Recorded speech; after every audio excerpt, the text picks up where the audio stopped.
Imaginez un trésor caché parmi les pierres ordinaires. C'est ainsi que l'on peut décrire les cartes communes de Yu-Gi-Oh! Souvent sous-estimées, mais parfois incroyablement puissantes. Avec 8 communes par booster, il est facile de penser que ces cartes sont juste du remplissage sans intérêt. Des bouts de carton terne parmi les brillantes. Mais ne vous y trompez pas, certaines de ces cartes ont une puissance qui défie leur statut, se hissant au niveau des cartes les plus rares et convoitées. Bonjour, je suis Athema et aujourd'hui nous allons plonger dans l'univers des cartes communes de Yu-Gi-Oh! Pour découvrir 5 pépites extraordinaires. Ces cartes se démarquent non seulement par leur utilité dans le jeu, mais aussi par leur capacité à nous faire demander pourquoi elles sont pas en secret rare. Numéro 5, Métamorphose.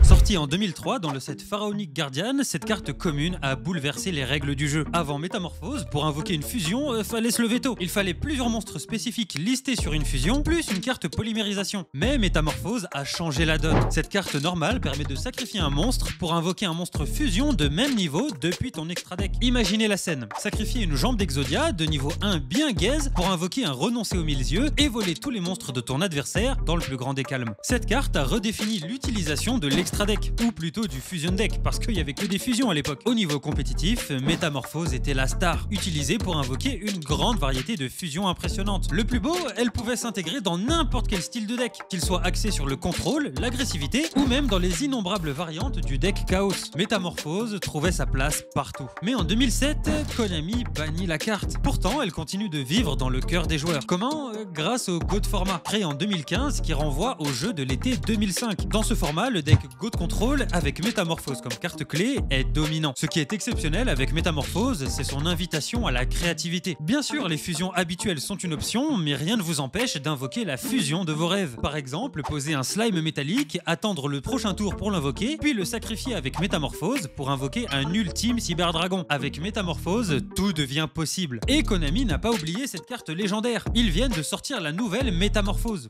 dans Cauchemar Fantôme, la Mutamorphose. Avec cette version, tu peux sacrifier une fusion ou un synchro que tu contrôles pour invoquer un monstre de ton deck du même niveau. Les possibilités sont infinies et nous sommes impatients de voir ce que les joueurs vont en faire.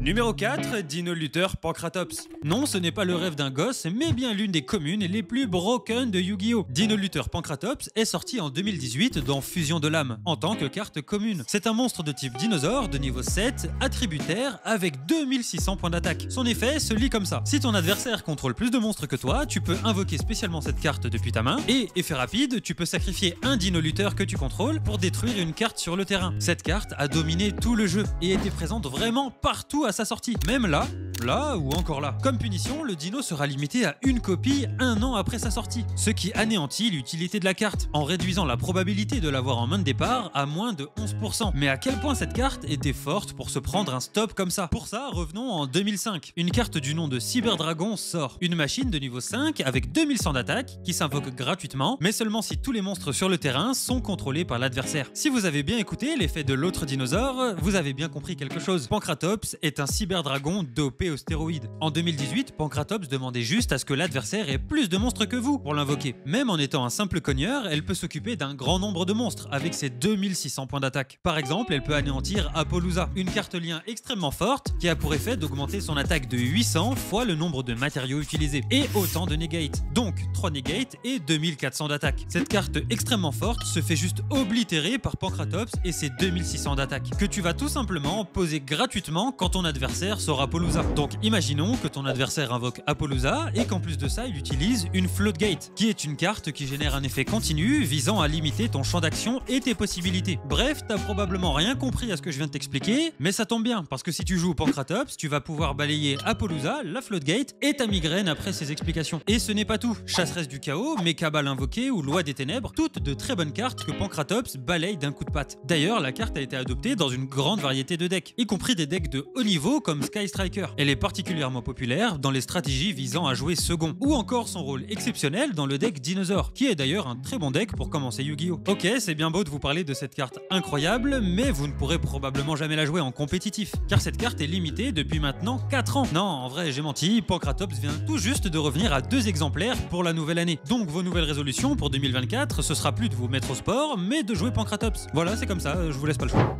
Numéro 3, les Floodgates.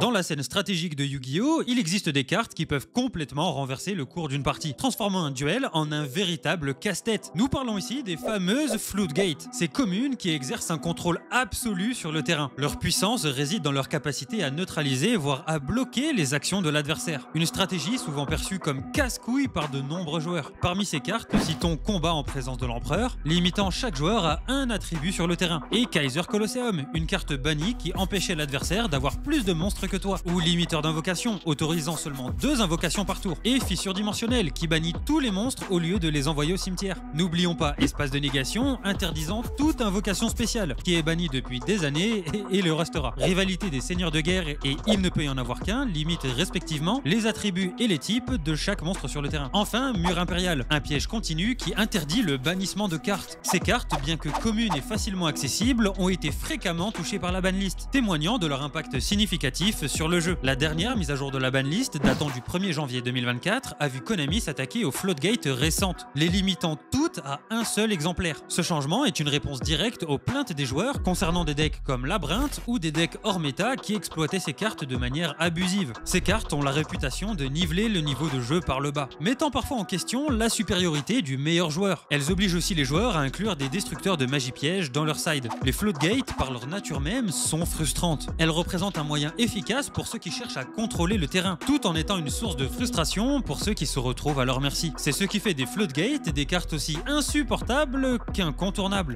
Numéro 2, appelé par la tombe.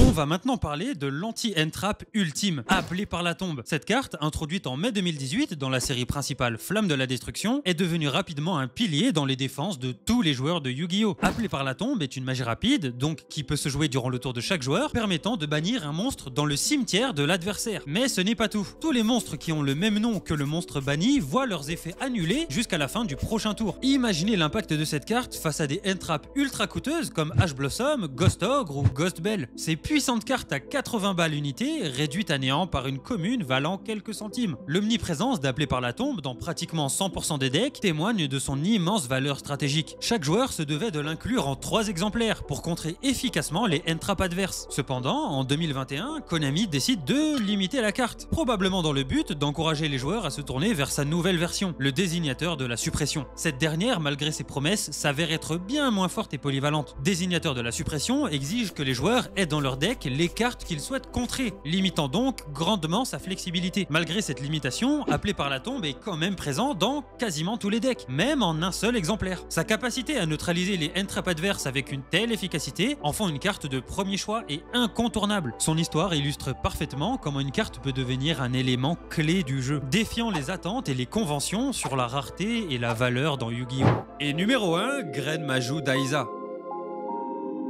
Grenmaju Daiza, une carte qui, par son design unique et son potentiel destructeur, a marqué l'esprit des joueurs de Yu-Gi-Oh! Avec une attaque et une défense de point d'interrogation. Ça attire direct l'attention. Mais c'est son effet qui la rend véritablement puissante. Devenue la carte préférée de Doc Seven depuis le championnat de France 2019, sa simplicité et son efficacité font d'elle une légende. L'effet de Grenmaju est simple et efficace. Il gagne 400 d'attaque et de défense pour chacune de tes cartes bannies. Sorti en 2004, Grenmaju s'est solidement implanté dans de nombreux decks portant son nom. Ce deck, par sa simplicité et son efficacité, restera viable pour toujours. Son but est très simple, bourriner la daronne de l'adversaire, et il préfère jouer en second pour exploiter la première battle phase. En 2004, le deck visait juste à bannir un maximum de cartes, utilisant des moyens comme Necroface ou Macrocosmos et bien d'autres. Au fil des ans, Grenmaju a reçu plusieurs améliorations et énervé. En 2016, Pot des Désirs est devenu un élément clé du deck. Cette magie permet de bannir les 10 cartes du dessus de ton deck pour en piocher 2, augmentant instantanément l'attaque de Grenmaju de 4000 points, tout en ayant l'effet d'un pot de cupidité. En 2018, les monstres danger ont été introduits, s'invoquant spécialement depuis la main, tout en permettant de piocher. En 2019, Gizmek Orochi est venu renforcer le deck, un gros monstre de niveau 8 qui peut s'invoquer de la main ou du cimetière en bannissant les 8 cartes du dessus de ton deck. Mais surtout, le deck obtient sa Entrap, le migrateur dimensionnel, qui, en se défaussant, bannit toutes les cartes envoyées dans les cimetières pendant les 2 prochains tours. Extrêmement puissante, qui sert tant à faire augmenter l'attaque de Grenmaju qu'à faire chier l'adversaire. En 2020, 23, les monstres Horus ont été ajoutés. Invocables super facilement grâce au sarcophage du roi et dotés d'excellents effets. Avec tous ces monstres de niveau 8, le deck a accès à plein d'X6 de rang 8 pour toujours plus bourriner l'adversaire. Konami continue de fournir un excellent support à Grenmajou au fil des années, reconnaissant son statut culte parmi les joueurs. Je t'ai présenté les 5 meilleures communes, mais maintenant je vais te présenter les 5 meilleures chaînes YouTube. Mais ça tombe bien, il y en a qu'une seule et c'est la mienne. Alors abonne-toi.